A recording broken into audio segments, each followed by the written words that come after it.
Hi, welcome to the Ed Boston official YouTube channel. Today we're going to talk about a story that is up on charismanews.com, one of the most pivotal weeks in modern American history. Michael Snyder wrote the following. Many are anticipating that a wonderful new era of peace and prosperity is just a few days away, but others are using terms such as civil unrest and civil war for what they believe is about to happen to America. And we're not going to read every single paragraph. Skipping down a little bit, it is projected that extremely large crowds of supporters will attend Donald Trump's inauguration on January 20th, but the mainstream media is also reporting that hundreds of thousands of protesters are on their way to Washington. Many on the far left are hoping to turn Trump's inauguration into one of the biggest riots in U.S. history. But thousands of law enforcement personnel are going to do their very best to prevent that. It's my prayer that the protests won't escalate into the riot stage. Protesting in and of itself is not a bad thing.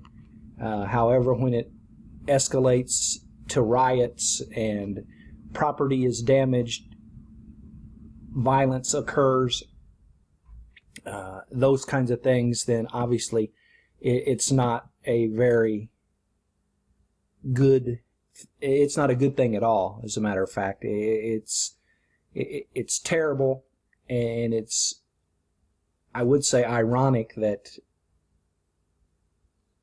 we spent 8 years of Obama, and when we took to the streets in Washington, D.C., our side left the place looking as good or better than before we got there, and the left is talking about having riots and burning buildings and things of that nature. There are sites on the internet literally counting down the hours until Barack Obama leaves office. Knowing his time is short, Obama seems determined to squeeze as much change out of his final hours as he possibly can.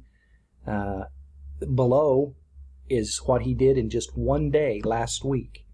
On Thursday alone, the administration designated 3 new national monuments and expanded another 2 in sites, including a forest in the Pacific Northwest and a school for freed slaves in South Carolina. Took away one of the special immigration privileges Cubans arriving in the United States without visas have enjoyed for 50 years. He announced sanctions designations against 18 senior Syrian officials for their role in the use of chlorine as a chemical weapon in 2014 and 2015.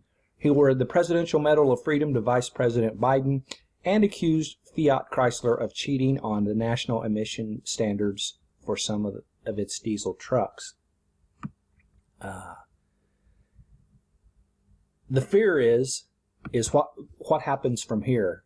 In the next 4 days, is there more things on the burner, so to speak? I do know that today 10 more terrorists from Guantanamo Bay were released, and there's still time for more of that to happen. It's a sad day when the outgoing president is doing things that are to the detriment of our country. You'll be sure to get more here on the Ed Boston YouTube channel this week on the end of the Obama presidency.